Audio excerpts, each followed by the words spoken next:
Hello world for ever. நம்ம உடம்புக்கு வெளியில் எடுத்துக்கிட்டிங்கன்னா நம்ம ஒவ்வொரு நாளும் குளிக்கிறோம். ஸோ அதனால நம்ம பாடிக்கு வெளியில் க்ளீனாக இருக்குது. ஸோ நம்ம உடம்புக்கு உள்ள ஆர்கன் எல்லாத்தையும் எப்படி அதை க்ளீன் பண்ணுறது. இப்போ ஒரு வண்டி எடுத்துக்கிட்டிங்கன்னா ஒரு சர்வீஸ் விட்டு க்ளீன் பண்ணுறோம். ஸோ அது போல் பார்த்தீங்கன்னா நம்மளுடைய ஒவ்வொரு ஆர்கன், இப்போ மூளை, கல்லீரல், இதயம், நுரையீரல், சிறுநீரகம், ஸோ இப்படி ஒவ்வொரு ஆர்கனையும் எப்படி அதை க்ளீன் பண்ணி சர்வீஸ் பண்ணுறது அப்படின்னு சொல்லி தான் பார்க்க போகிறோம். எனிவே பாண்டி ஸ்டேட்மெண்ட். அதாவது ஒவ்வொரு ஆர்கனுமே எடுத்துக்கிட்டிங்கன்னா பல ட்ரில்லியன் செல்களால் ஆனது. ஸோ இப்படிப்பட்ட செல்களை எப்படி மாற்றி அமைச்சு புத்துணர்ச்சி கொண்டு புது செல்லாக ப்ரொடியூஸ் பண்ணி நம்ம ஒவ்வொரு ஆர்கன்லேயும் உள்ள செல்லை எப்படி பண்ணுறது அப்படின்னு பார்த்தீங்கன்னா, ஏன்னா செல்களுக்கு உள்ள பார்த்தீங்கன்னா நியூக்ளியஸ், ரைபோசோம், லைசோசோம், எண்டோபிளாச வலை, மைட்டோகாண்ட்ரியா இப்படின்னு சொல்லி செல் நுண்ணுறுப்புகள் அதிகமாக இருக்கு. ஸோ அந்த நுண்ணுறுப்புகள் எல்லாத்தையுமே சர்வீஸ் பண்ணாதான் நம்மளுடைய பாடி ஆட்டோமேட்டிக்காக ஆரோக்கியமாக இருக்கும். ஸோ பல நோய்கள் தற்காத்து கொள்ள முடியும். ஸோ இதுக்கு என்ன சொல்றாங்க அப்படின்னு பார்த்தீங்கன்னா, ஃபாஸ்டிங், அதாவது விரதம் இருக்கிறது விரதம் இருந்தால் நம்மளுடைய ஒவ்வொரு செல்லுமே புத்துணர்ச்சி ஆகி புது செல் பயங்கரமாக இம்ப்ரூவ்மெண்ட் ஆகும். ஸோ அதுல இருந்து நம்ம நிறைய விஷயத்துல நோய்கள் அண்டாம பார்த்துக்கலாம் அப்படின்னு சொல்லப்படுது. கேன்சர் கொண்டு வரக்கூடிய சான்சஸ் கம்மியாகுது அப்படின்னு சொல்லி ரிசர்ச் சொல்லப்படுது.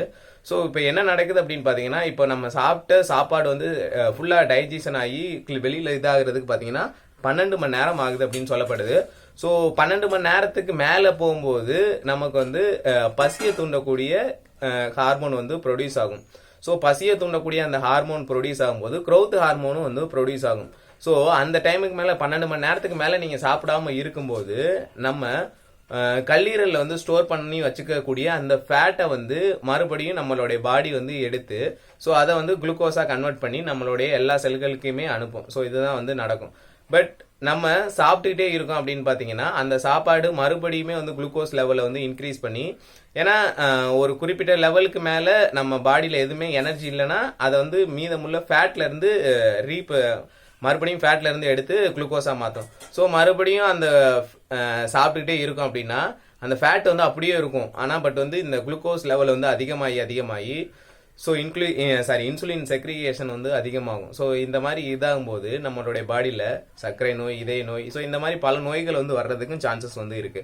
ஸோ இப்படி நம்ம பாடியில் உள்ள அந்த செல்கள் ரீப்ரொடியூஸ் ஆகி நல்ல வளர்ச்சி ஆகணும் அப்படின்னா கிட்டத்தட்ட இப்போ 12 மணி நேரத்துக்கு மேலே போகும்போது அந்த ஃபேட்ல இருந்து எடுத்துக்குது பார்த்தீங்களா. ஸோ அதே போல் 24 மணி நேரம், அதுக்கு மேலே 48 மணி நேரம். ஸோ இந்த மாதிரி சாப்பிடாம ஒரு நாள் கிட்டத்தட்ட ஒரு நாள் இல்லை ஒரு டைம் ஃபாஸ்டிங் இருக்கிறது மறுபடியும் மறுபடியும் ஸ்டோர் பண்ணி வச்சுக்கக்கூடிய அந்த ஃபேட் எல்லாத்தையும் எடுத்து கரைச்சிரும்.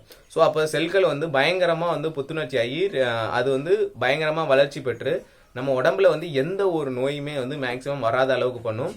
ஸோ இதயம், மூளை, சிறுநீரகம் எல்லாமே ஆட்டோமேட்டிக்கா தன்னைத்தான் அதில் உள்ள செல்கள் எல்லாமே சர்வீஸ் பண்ணிக்கும். ஸோ இது இப்படி பண்றது மூலியமாக, அதாவது வாரத்துல ஒரு டைம் சாப்பிடாம வாரத்திலேயே ஒரு டைம் இருந்தா போதும் அப்படின்னு சொல்லப்படுது. வீக்லி 1 டைம்ஸ் நம்ம சாப்பிடாம விரதம் இருக்கிறது நம்மளுடைய செல்கள் எல்லாமே புத்துணர்ச்சி கொடுத்து செல்கள் எல்லாமே சர்வீஸ் பண்ணக்கூடிய ஒரு மெக்கானிசமா செயல்படும். ஸோ அதனால பார்த்தீங்கன்னா நம்ம உடல் பருமன் கம்மியாகுது. ஸோ அதுக்கடுத்து இன்சுலின் லெவல் கம்மியாகி நமக்கு தேவையான அந்த ஃபேட் எல்லாமே கரைஞ்சிரும். ஸோ அதுக்கடுத்து சர்க்கரை நோய், இதய நோய், இந்த மாதிரி பல நம்மளை தாக்கி அழிக்கக்கூடிய ரொம்ப இந்த மாதிரி நோய்கள்லாம் வர்றதுக்கு சான்சஸ் ரொம்ப ரொம்ப கம்மியா இருக்கு அப்படின்னு சொல்லி ரிசர்ச் சொல்லப்படுது. ஸோ அதனால ஃபாஸ்டிங் அப்பப்போ இருக்கிறது ரொம்ப ஒரு பெட்டரான ஒரு விஷயம். ஸோ இது ரிலேட்டடான ஒரு சின்ன இன்ஃபர்மேஷன். ஓகே, அடுத்த மீட் பண்ணலாம். ஓகே, பாய்.